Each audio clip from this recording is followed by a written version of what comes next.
Good morning. Can you hear me okay? All righty. Well, I started when Gail and I went about with our Gail and Tom Roadshow to the colleges. We started off with a Happy New Year. And I think it will be as well. This is vibrating a little bit. If you can tone it down, I'd appreciate it up there. Okay. Still okay? All righty. I'm going to get started with actually, I want to start with a moment of silence. As you all know, one of our founders, Bill Seidman, passed away recently. We will have a public memorial on the 11th of September. But I thought it was important for us to remember that we here at Grand Valley have to be thankful for many of those founders, and he be one of them. And I wanted to just, let's take a minute and, in your own way, reflect on what he and others have accomplished in such a short period of time.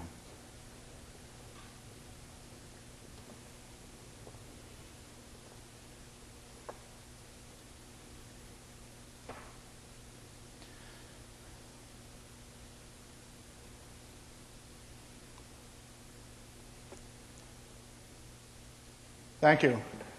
Welcome to the 09-10 academic year. I want to start off with acknowledging a couple folks who are with us, and those are members of our Board of Trustees. Kate, our chair, is in the back, so Kate can wave. Kate, thank you for being here.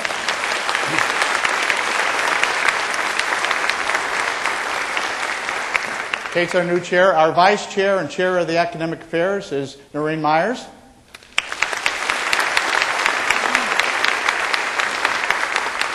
And Dottie Johnson, she holds the plank now as the one is in her second, finishing off her second tour of duty, so to speak. Previous chair as well, Dottie Johnson.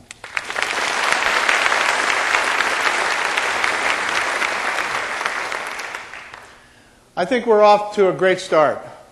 It was wonderful to see our new freshmen coming in, the first-year students coming in with their parents and their siblings. And in some cases, they were the number 2 or sometimes number 3 child to come to Grand Valley State University. That's a great endorsement of what we are trying to do, is to attract the talent to Grand Valley and then in turn put them out into graduate programs and into the workforce and into their communities to lead us into this next century.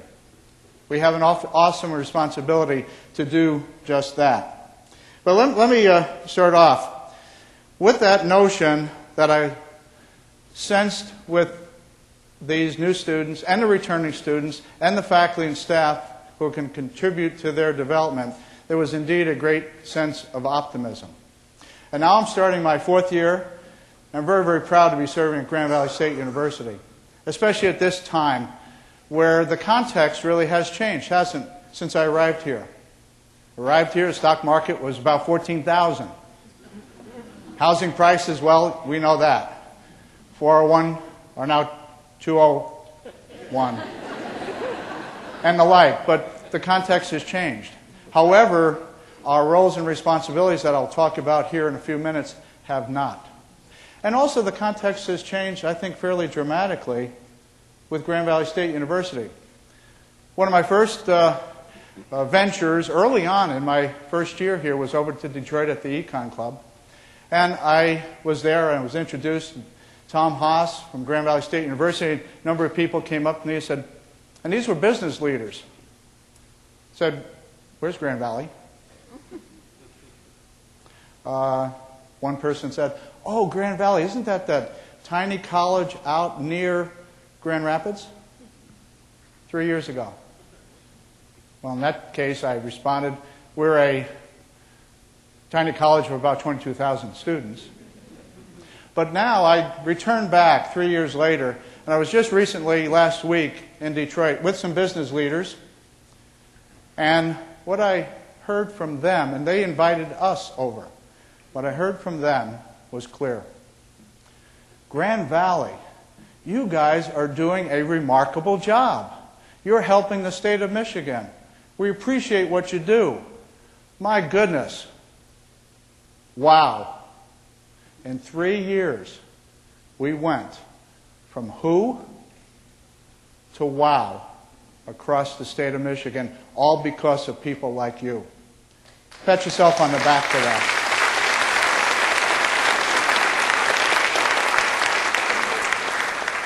And it continues on, and it's really great as I do go about the country with my Grand Valley sweatshirt on usually, or at least my lapel pin, and people are recognizing Grand Valley and its value. And we'll talk a little bit more about that in a few minutes.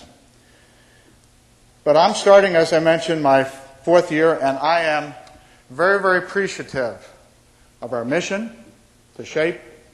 We'll come back to that in a second as well. Our Board of Trustees with their support, our faculty and staff and students, our relationships with our donors and the members of our foundation, our alumni, our community leaders, our value and our reputation that is continuing, or as Bart Merkel and I talked about, Grand Valley is in fact becoming. We're becoming as we go into our 49th year since our charter. We're still becoming. And I think that's a great theme as we look ahead with some work we'll be involved with as we do think about Grand Valley for our future. These past 3 years, I think our tasks were guided by our mission and by our strategic plan. Our decisions were tough at times, but we did them with an eye towards what our students need, what we need to provide for them, the services and the quality of academic programs that they demand and deserve. And I really believe that we are, in fact, following those 3 watchwords that I shared with you 3 years ago, October, and that's relevance, stewardship, and service. If we attend to those and we do the best job we can with what we have, it's amazing what Grand Valley will become. It will be amazing to all of us. Not surprising, but amazing, because we have such great people here at this university, our faculty and staff, and those in the community that are supporting us with their commitment, because this is their university. It is our university. And I'm sensing that wherever I go here in Grand Rapids and West Michigan, across the state, and well beyond. So let me just share with you, since I mentioned our strategic plan, I'm going to share with you just a few highlights and then look into the future a little bit with you, and then at the end of that, open it up for any questions that you might have. But I'm going to use the context of our strategic plan, because from that we were able to make decisions based upon priority. We put our resources where we thought they were going to get the best return, and I believe through some of the recognitions, both here in the state and nationally, we're seeing the fruits of those labors and a view to a future that we want to see. Well, first off, we have the goal of offering a high-quality undergraduate and graduate education. As you know, one of the strategic imperatives was in enrollment management. We have now EdPAC. I love it when Chick comes up with these acronyms, from a Coast Guard guy. This is really good.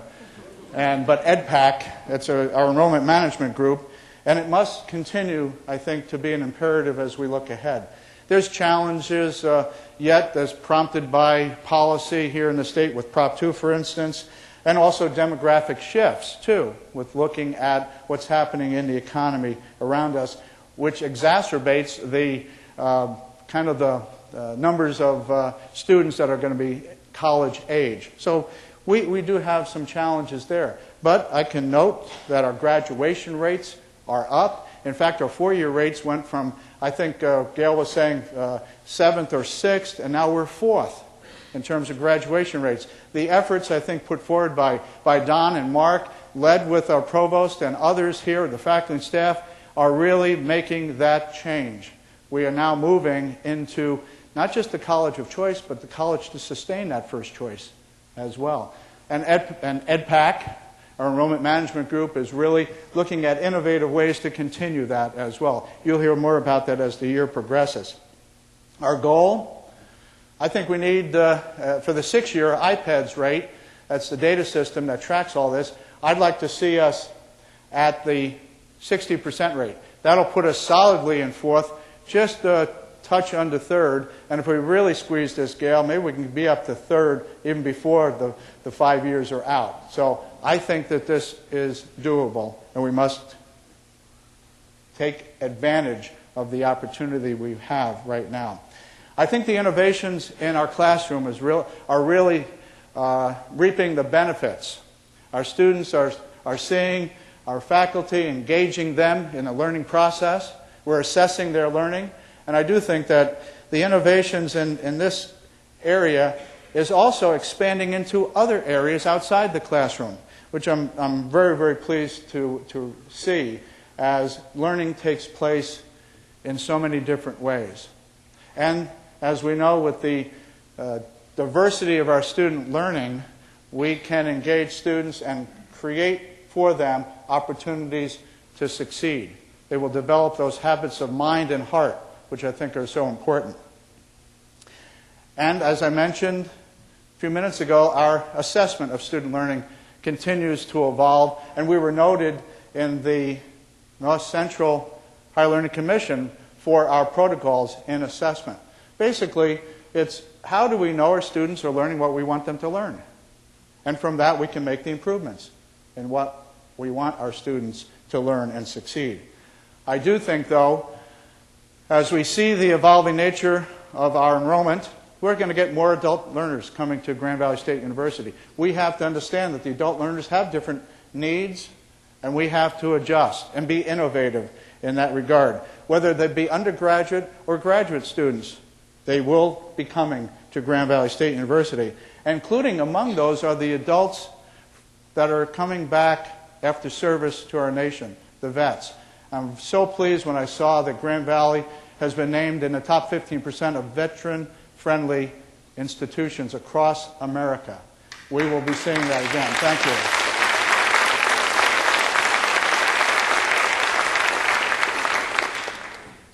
Goal 2, create a broad educational experience. Our curriculum evolves and will continue to evolve.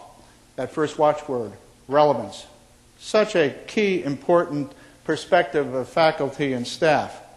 Yes, we have to understand, and in fact, I'm going to ask the Chamber of Commerce here to do a little study.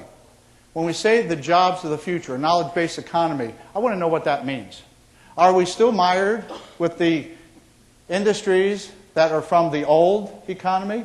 What do we see here in West Michigan? And is Grand Valley helping in that regard? Are we helping create the talent for those new jobs? And are those jobs coming to West Michigan and to Michigan? So I need to know that so that we can share that and become even more relevant as we evolve our curriculum in those areas of need, future need for our students to go to grad school, to go into job creation. We will do this with efficiencies, especially in working with the provost looking at faculty time. I think it's important as we look at all that we do, we create and continue to create effectiveness and efficiencies in all that we do. We can be innovative, we must be. And we will challenge each other to ensure that we continue to be efficient in all of our resources. But in terms of stewardship, I'm really pleased with all the work that many have been engaged across the campus because we are now a leader in sustainability. We're leading in sustainability at this university.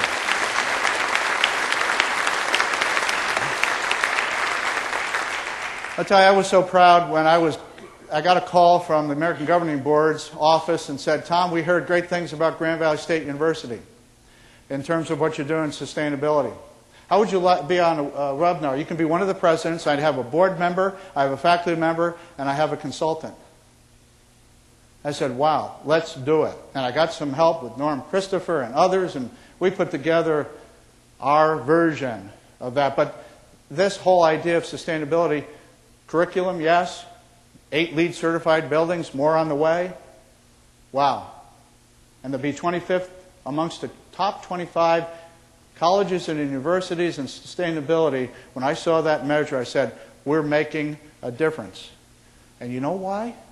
Because it's been led here at Grand Valley by our students. Our students are pushing us in this realm. And I couldn't be more proud of our students as they understand the idea of stewardship for their future. Isn't that great? I really, really applaud our students, and then to be the top green institution in the state.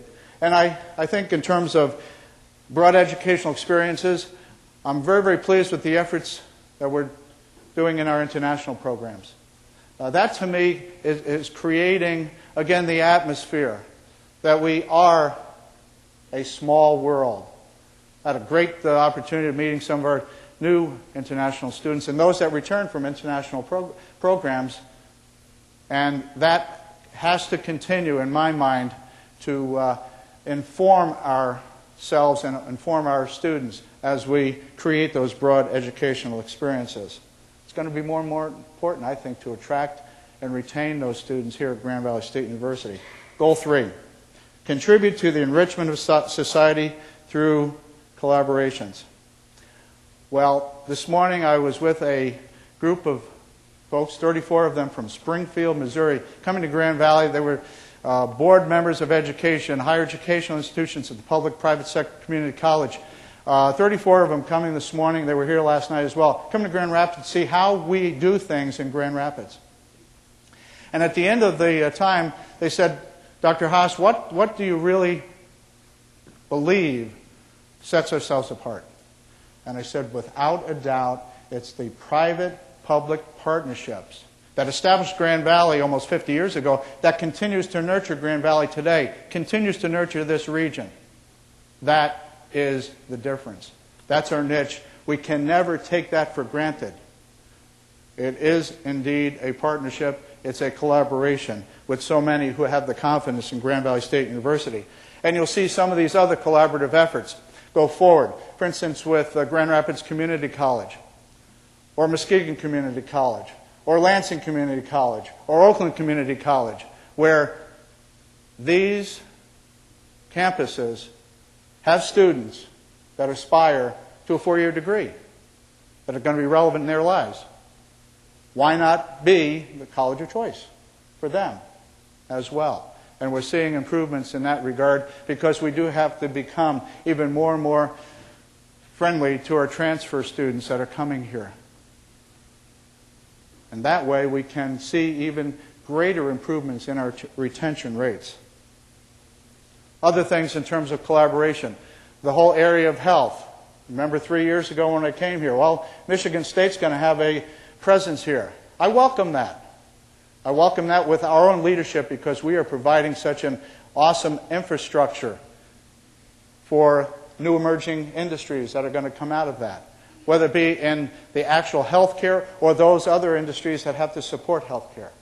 And I'm pleased with all the work that we've been doing across all of the universities in that regard. One of the efforts put forward with Gene Nagelkirk, the early assurance with MSU. And if you want to see something successful, just listen to the students who were selected into that program, and they'll blow you away. Don't you think, Gene?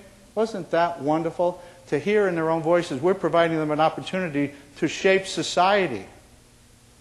That's what it's all about, folks. It's about our students and our ability to provide them an opportunity. And we're going to continue to look at those opportunities. We do that through collaborations and partnerships. The Johnson Center moved over to the bicycle factory. And there again, we're on the national and international landscape when it comes to philanthropy, which is one of the hallmarks of Grand Valley State University, isn't it? And we're helping nurture that culture, the culture of giving. I'm pleased with that. And then continue on, and I could go through all the different centers of excellence, but I need to mention the Hallenstein Center. Ralph Hallenstein, to me, is a hero in so many ways.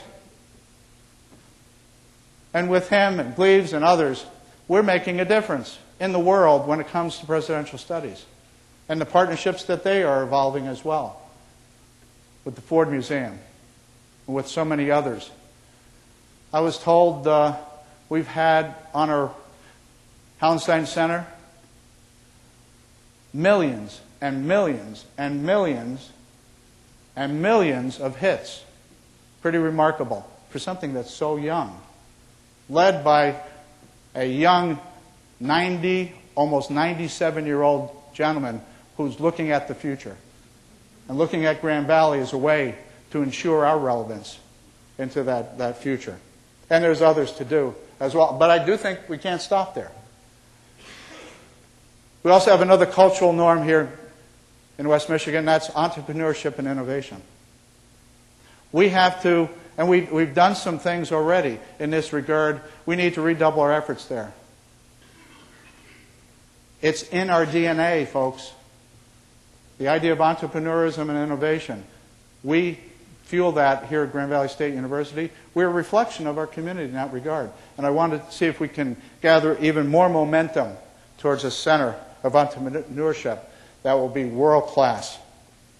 And through the efforts of Elaine Collins and Pat Olt and others, we continue our partnerships locally right here with GRPS. I think Grand Rapids Public Schools, and we work with other school systems as well. But that's a particularly important community for us as well. And we have new leadership with our charter school office with Dr. Tim Wood, who knows my feelings and perspectives on working in innovative and alternative institutions to help our students learn and help our children and their children learn as well.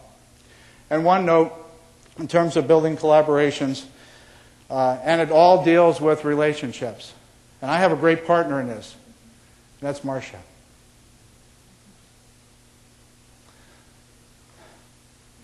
Thank you.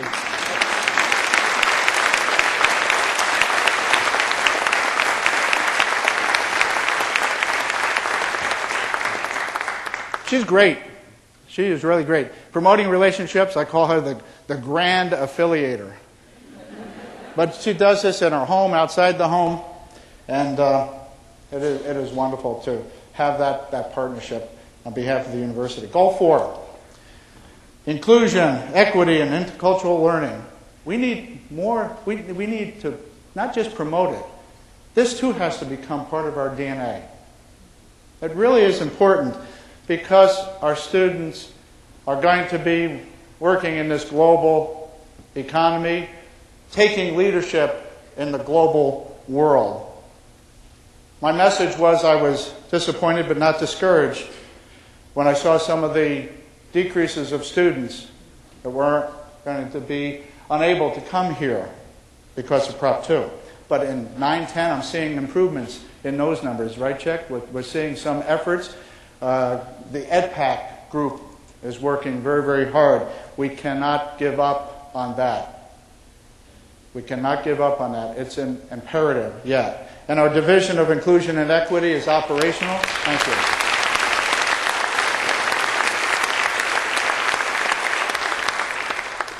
Our Division of Inclusion and Equity is operational. And as you know, we have now through board policy extended benefits to household members. And our inclusion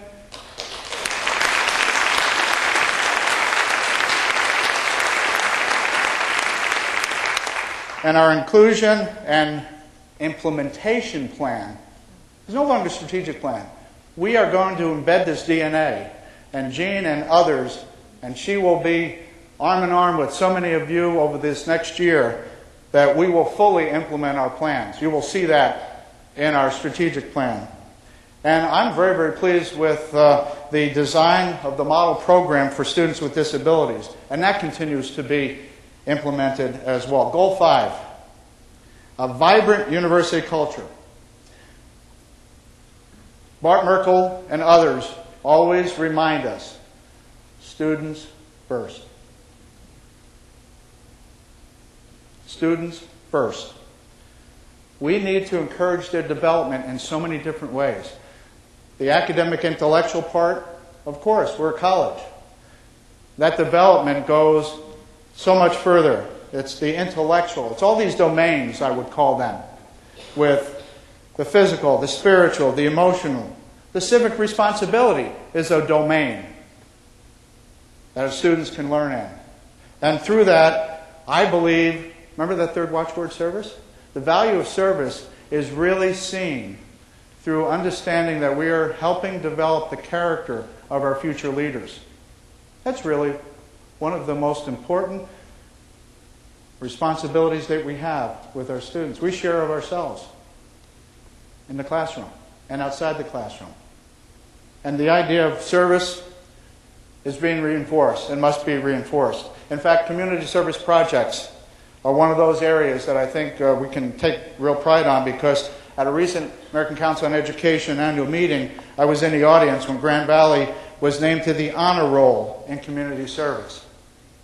We have more to do, but boy, are we off to a good start if we understand that we are helping develop those future leaders. Goal 6. There's only 8 of them, so we're doing okay. But you can't talk about any planning and goals without talking about resources. The budget process is a year-long activity, and I know is connected integrally with our strategic plan. It helps us prioritize. It helps ourselves with our decisions. So, a couple of highlights here. Work of James Moyer and others with our Master's Facilities Plan. If you go back, we finished off what was here when I arrived from 92 on, that Master Facilities Plan. You can see the learning environment evolving. At the same time, the numbers of students is still going up as well. Well, we have established with the state our priority for capital outlay. It is the library.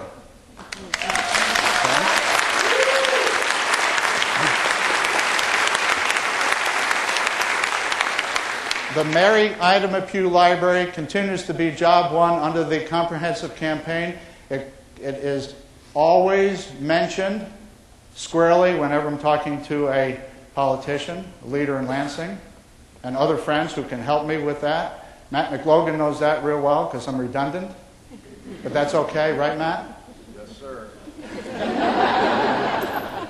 We even invited the chair of the Capital Outlay Committee here just a few months ago to see the need. It's here. We will continue. And it's no longer a hope. We will put a shovel in the ground in our 50th year, 10, 11, with the hope that that will then be operational in 2013.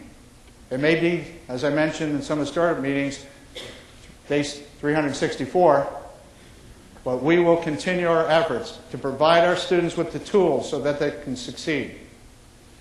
It is going to be a great couple of years ahead when we look at that. And there's other needs, of course, when we look at our master facilities plan, including classroom and technology buildings. That's number 2 in our capital outlay request. And you know something? All of our plans and all of our ratios, financial ratios, have kept our bond rating with Standard & Poor's still at the A+ rating. A mark of financial stability because, again, of all you working with what you have to the best effect that we can have and see.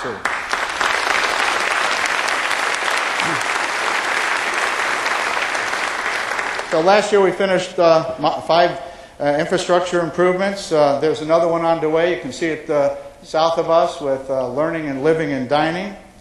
And, oh, by the way, when I talk about the library, the Mary Ida Pugh Library, my other job one is to get the fundraising and the friend raising completed as well. We're doing pretty well. We'll talk about that in a later goal. But our comprehensive campaign continues to evolve nicely with so many people working extra hard in the development office with Mary Beth and company.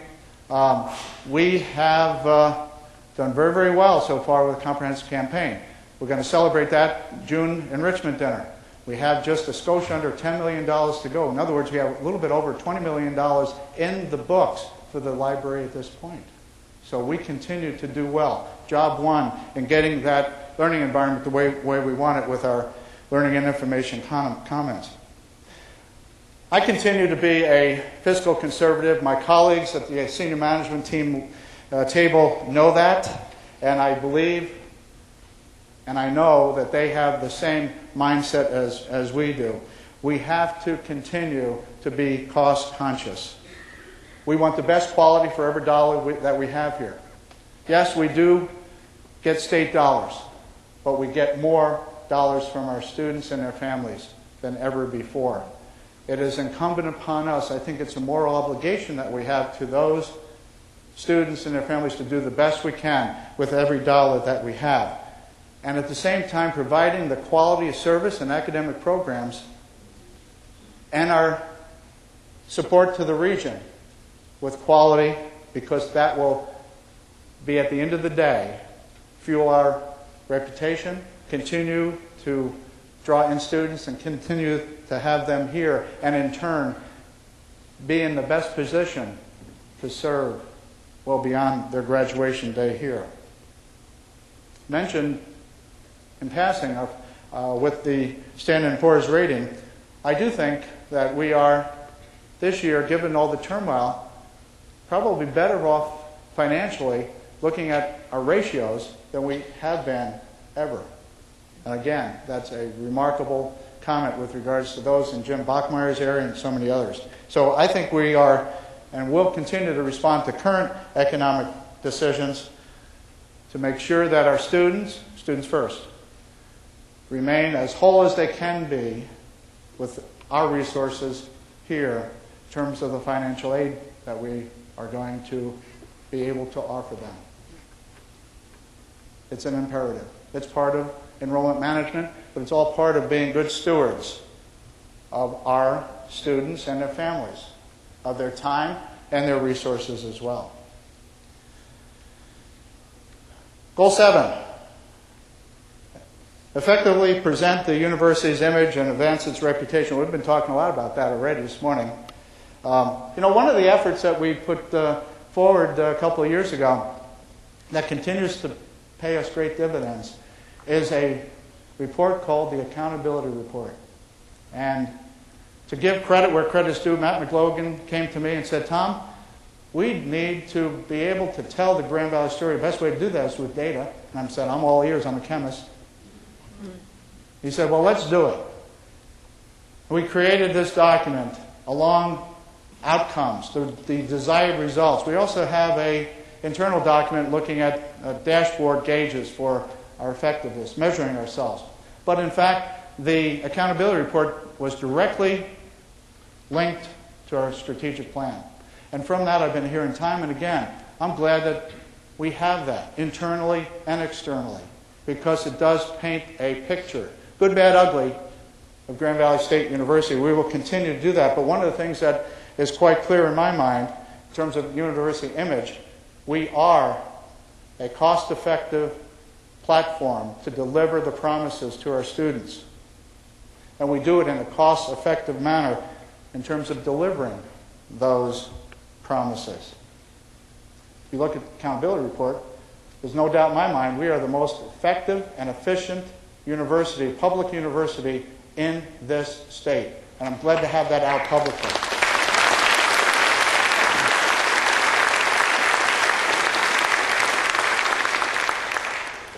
I'm very, very pleased with a number of efforts with marketing and execution to position ourselves in the market across the state. Two highlights that come through, and usually when we were doing the Gale and Tom show, Gail did this, but I'm going to do it today. And I welcomed our friends from Springfield, Missouri, this way. I said, I want to say welcome to Grand Rapids in West Michigan, and you now can be made aware that we here at Grand Valley are the up-and-coming university in the Midwest. No longer tied. And with names like this, Xavier University, Butler University, Truman State, Alverno. None of this tied stuff anymore. Number one.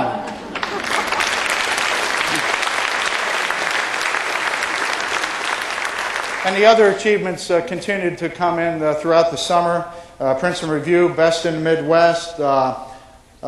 Our intercollegiate program with its now 6th Directors' Cup as the best Division II athletic program in the nation. That's pretty darn cool.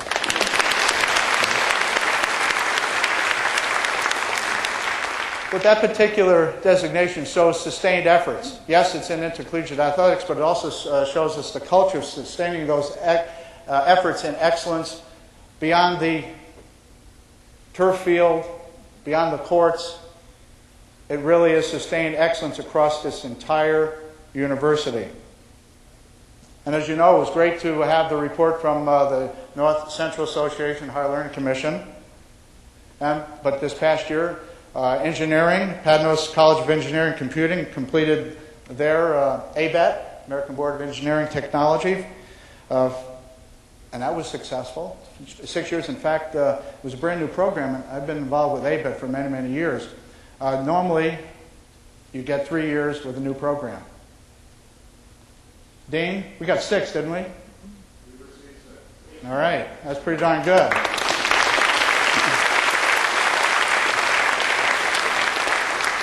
And we're also looking at OT education and accreditation of radiological sciences as well. And in terms of image, I was really afforded a great opportunity by my colleagues to be the chair of the President's Council. And from that responsibilities, I'm able to be with folks in leadership, the governor, speaker,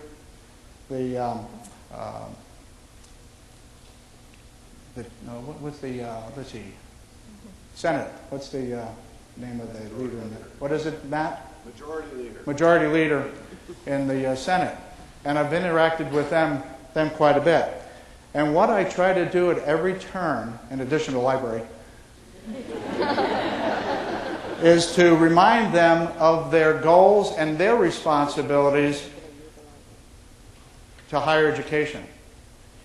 In the public sector, in the community college sector, in the private sector. I try to remind them of their responsibilities to invest in this state. And I will continue to beat that drum because the degree from Grand Valley and from the other institutions here is a public good.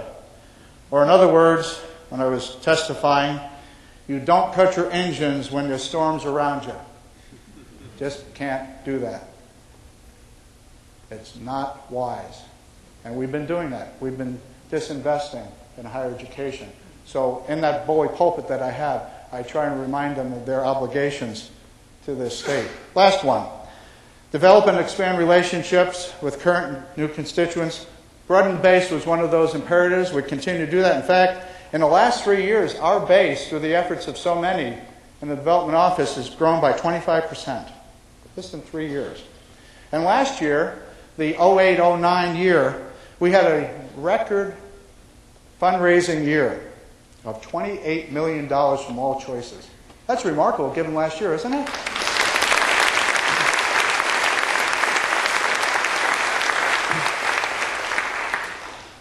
And now, along with our alums, we're already, Mary Beth, thinking with 2020 vision, right? That's 2020 and 2020. No doubt, we're looking ahead there and developing the base with our alumni and many others. And as I mentioned from the outset, we're in our 49th year. Well, we've been planning for our 50th, and Terry Losi and others have been doing a great, great job because that's a milestone that we do need to celebrate and look ahead as we become the university that we want us to be 50 years from now. We sow the seeds now, just like Bill Seidman did 50 years ago, because we are still becoming as a university. So it's been a good year. Yep, it has been a great year. But we can't rest. We have to look ahead. And with this last year, appreciative of the board support that we've received and the work of the senior management team, with all these planning efforts, seeing themselves to the end of that cycle. Now, right here we said we're going to go from 2008 to 2010, then we'll look ahead. Our faculty and staff need to be thanked again for all these efforts that we put forward and the pride that you all have in our students and each other. Because without our faculty and staff, we could not accomplish our tasks and our mission in the strategic plan. And finally, I'm going to come back to that point before we do take a look ahead. Our students are why we are here. Students first. They make choices. They are our livelihood.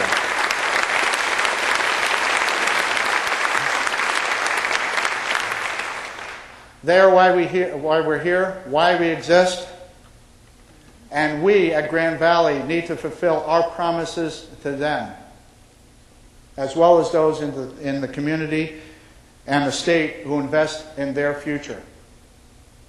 Without our students, we do not exist. So let's take a look ahead for the next few minutes as we prepare for our next 50 years. As mentioned from the outset, in the last 3 years, the context has changed dramatically. But our values have not. At Grand Valley State University, we continue to provide a quality education that's viewed by many as one of great value. But in other words, what we have to do is, if we look ahead for the next few years, next year and the years beyond, we have to understand the current context. But we also have to understand our roles and responsibilities. Those values are going to continue to inform our decision making. But we have two fundamental roles and responsibilities as a public institution. And we'll put it this way. We're in the talent business, not American Idol. But we are in the talent business. We are recruiting talent. We're developing that talent. We're retaining that talent. And then we're going to put that talent to work and into graduate schools so that they can continue their contributions to society. That's an awesome responsibility that we do have. The other is we have an awesome reservoir of intellectual talent here. Our faculty and staff, we have remarkable people in their discipline and how they continue to contribute in that discipline. And those that are staff serving us here and beyond. Our intellectual capacity needs to be shared. And part of that is our responsibility in economic development. And I think both of them are commingled nicely in the context of our mission statement. But let's go ahead and understand the current state which we're in. We must understand the circumstances that many of our families and students find themselves in with the economic turbulence. We must, therefore, continue to reduce our costs, look at affordability, and maintain our quality. And this is all in the context, as I mentioned before, with the state disinvesting in higher education with lower state support.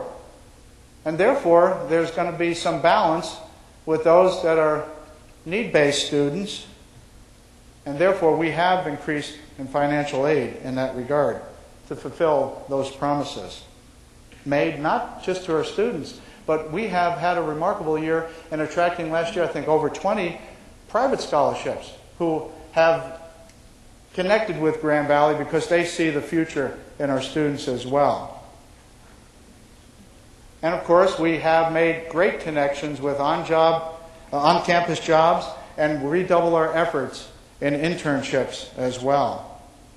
And I really do like the notion of how we look at our credit hour accounts and how we are really what I call a grand value. You know, if you look at our block rate, you can take 12 hours or 15 hours for the same price. We got outstanding students in here. They should be at the 15-hour count. Let's get them out in the workforce and pay taxes. And then let's give them the opportunity of getting out of here in 4 years without increasing their loan obligations and the like. Grand Valley, we provide them right from the get-go the opportunity of getting out of here in 4 years, financially speaking. That's not the whole driver, I understand that. But it is now more of a motivation as we see the students and their families in these tough economic times. I really do like that, Matt. Grand Valley is a grand value. And of course, we're going to continue to help our financially distressed students as well, vis-a-vis the letter that we sent out last week looking at how we can help our students in financial exigency. Well, let's look at the future for a few minutes. We need to continue to plan ahead. We really do. I see a great future out there for Grand Valley State University. We're going to continue to be relevant. We're going to create that curriculum that's necessary for our students to succeed, provide them the chance to develop their character so that they can lead. But now, like every planning cycle, it's iterative. And Julie Guevara has done an outstanding job with getting us ready for, through accreditation. Well, it's in the books now. She's going to help us now with others on what I call the Strategic Positioning Group 2015. Let's get going to 2015 now. And we are going to have a strategic plan that's going to be evolving yet this semester. I hope to bring it to the board in the fall and then get that out to the colleges and the divisions so that we can refresh, look ahead to 2015. The goals are going to be succinct. They're going to be measurable. They're going to be linked to what we've already done. The values are clear.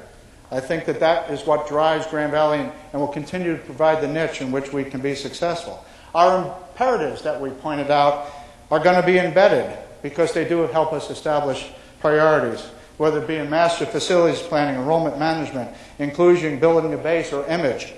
And I do think that we do need to wrap our arms around that one responsibility I mentioned before, and that was in terms of using our intellectual capacity and as an asset to economic development.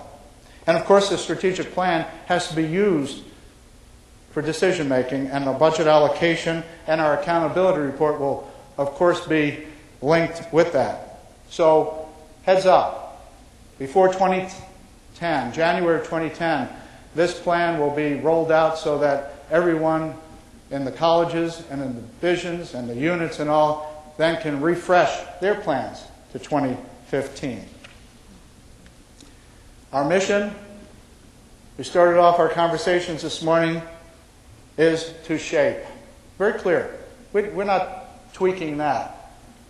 It's really remarkable in that two-word phrase, to shape, on how we can then push ahead to 2015. In terms of talent, that one responsibility that I talked about of the two, focusing on students, again, continues to be a laser focus for me at the undergraduate and graduate level. Therefore, our curriculum needs to continue to evolve. We need to look for student success at every turn.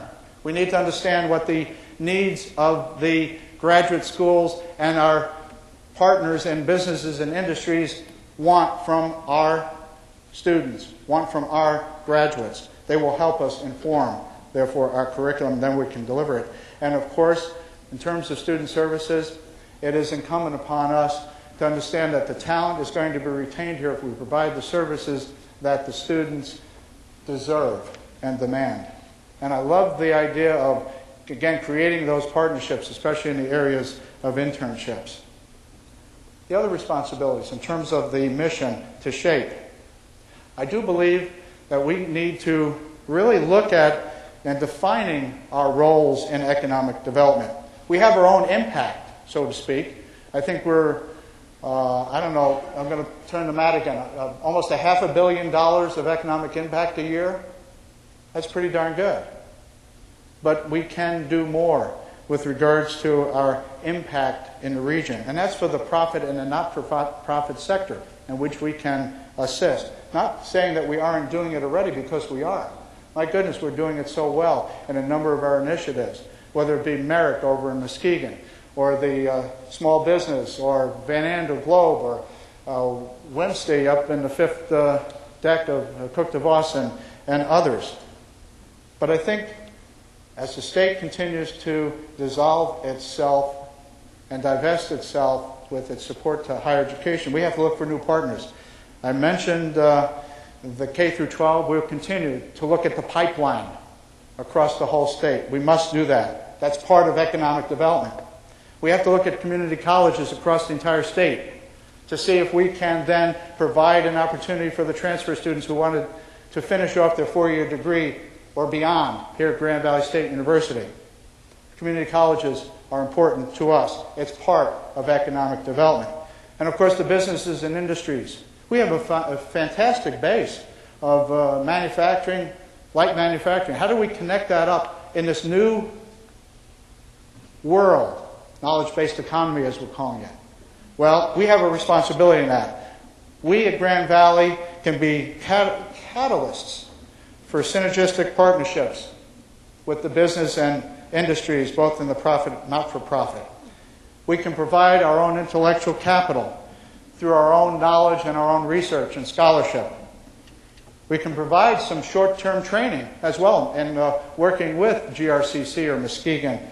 And already I'm seeing some of that. I was thrilled when I saw Arn over at Muskegon inviting community colleges along with Ferris and us to look at some emerging technologies in wind. That to me makes good sense. We can provide some of that training. We have to provide very specific business incubation. The West Michigan Science and Technology Initiative is a great example of that. We need to create forums to get business owners together. I really like the motto at the Seaman College, where it has the Secular Breakfast Series. That is disseminating information, our responsibilities in economic development. Of course, we can always help with developing mechanisms and training for business development grants and assist companies in seeking capital formation through a whole variety of different ways, venture capital and angel funding and conventional. So let's wrap up with a few thoughts. Some that I shared with our friends in the legislature. First, public education is integral, absolutely integral to our state. It's integral. Talent is integral to any vibrant, robust economy. Any quality of life is around understanding that higher education is integral. And I challenged our state legislators that they have a moral obligation to nurture that asset. And I also reminded them that leadership is about choices and decisions. Our choices and decisions here at Grand Valley State University are informed by the general nature of relevance, stewardship, and service. And then we make the decisions to ensure quality, affordability, access, and accountability. Because it's my belief, without a doubt, going back to the first note, that education will give us an opportunity to develop new wealth, and that is only deliverable if you have quality higher educational institutions across the state. A degree from Grand Valley State University is indeed a public good. It's also, in no uncertain terms, an economic multiplier. Read again, our role in economic development. But it must be affordable. It must be affordable. Grand Valley, in my mind, is becoming. It's relevant. It's a good steward and provides services. But it has to be accessible then to our students and to others who want the services from Grand Valley State University. And of course, we will continue to be accountable for all of our operations. To wrap up, our students have chosen Grand Valley State University. Why? Because of great faculty and staff, just like you. And they have plans for their future. So we need to redouble our efforts to provide the services, the academic excellence, the relevant experiences, to advise them for a very, very positive future that I see here in Michigan if we all come together on this notion of developing talent. Our community has embraced Grand Valley State University, and they are understanding our capacity to service their needs. Grand Valley State University is an economic engine. It truly is. It's an engine that goes beyond just the economics, however. We're an engine for the enrichment of life. And to come back to the notion of Grand Valley to shape, we have an outstanding foundation with our liberal education construct and all that we do. We enrich people's lives. That is an awesome responsibility that we have. And I appreciate what you do that. It's individual lives, our community, and our nation. So thank you. Thank you so much for what we do every day, day in and day out, doing the best we can with what we have. Now we have a few minutes for for questions, I think, but thank you so much.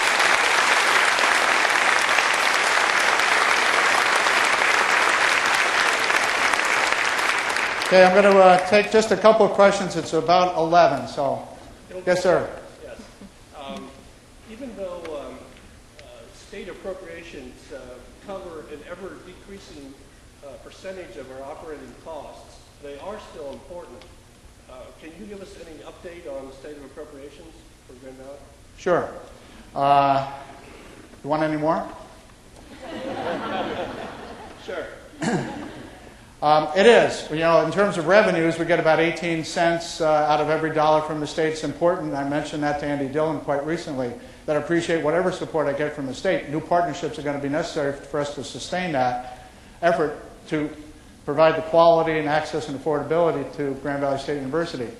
You know, this past year has been such a year of turbulence. It reminds me of 2 years ago with the state almost shutting down because the inability for the state to set priorities and the like. I hope we're not going to do that again. I was talking to one of our local senators yesterday. He doesn't think so. But they have really not gotten down to much.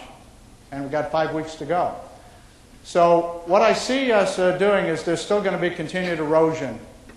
Now, this is the good news. You know, our state appropriation is so low when they take a per student, or not per student. If it was, I'd be angry. But if they take a cut across the board, we're not doing too bad. Isn't that a terrible statement to make in one way? But what we do is I think we're going to continue to push the notion of the state's obligation to support state public higher educational institutions. I do that with the stance as the chair of the President's Council, and I do that especially representing Grand Valley State University with the leadership that we have in the House and the Senate and on both sides of the aisle. So we will continue to do that. Do I think it's going to erode some more? Yes, I do. And that's because I don't know what's going to happen with the stimulus dollars. Stimulus dollars probably kind of buy us one more year. But we are already working with the board, working with the senior management team and others, looking ahead. That 5-year plan strategically is also going to be viewed with projections of revenue sources, both in terms of reducing our cost per student, looking at affordability, vis-a-vis tuition, financial aid, and other types of indicators. And we will push that out in 5 years. And I think a best case scenario, if I can just keep it in here, best case would be we'll be seeing over the next 5 years at least another 10% reduction from the state, if not more. My friends over in community college think it's going to be 20. But we're going to anticipate a future so that we can maintain the stability for our students and for each other. Yes, sir.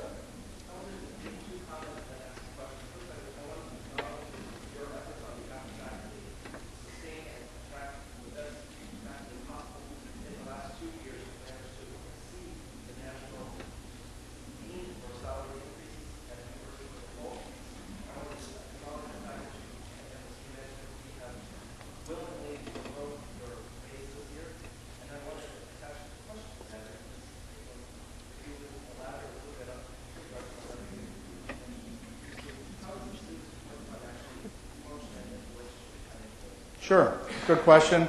The question was, we established a student support fund. I'll be matching it. We're also going to put the library in there as well. And plus, we have a wonderful culture of giving already from the faculty and staff here. Well, I think we're well over 1,000 when I saw that last year. That's wonderful statement of value that we have in our faculty and staff and giving back to our university and to our students. What we did is we put that letter out. It was a general concept, and I know that I signed it with Chris Mullendore and with Brian, and then I sent another one out to our employee groups too. What we did is, as of noon yesterday, on the development website, we have a FAQ, which identifies a number of questions that have been asked of us, which was great. I appreciated the feedback. Like a good teacher, you want the feedback. Okay, and then therefore we can acknowledge those questions, others that we already had in mind, and in there you can see the entire array of questions, succinct answers, and also links to wherever we would want to go with that. I'm one that Marcia and I wanted to give back to the university. It's important to us, and we wanted to make it available. And what I was very, very pleased with as we were looking at salary for faculty and staff, and I know the board would want to do even more. We were looking at the whole landscape around us. What we came in with was a unique situation, and truth be told, I didn't say anything about enrollment yet, Chick, but I may now. Things are looking pretty good. I don't say that in terms of any press until consensus on around the 5th of September. But that's one of the indications when you look at what the state support is. So, we were trying to make our decisions in the best way we could. And salary is part of that equation. So at the end of the day, it's really, it continues our values of giving from the heart. We just provided a mechanism to do that if our circumstances determine that we can or can't. That's up to each individual here at this university to do just that. One more question, maybe? Yes, sir.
Okay.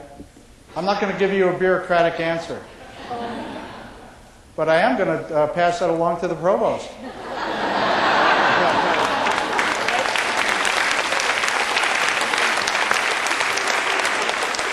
Let me just wrap up again. Thank you for a great year last year. Thank you for the great 3 years that Marcia and I have had with you. I look forward to the next years in service with you for our students, for our state, nation, and world. And I am so thrilled, day in and day out, to come to a university like Grand Valley State. No doubt in my mind. Thank you for what you do, and let's have a great year.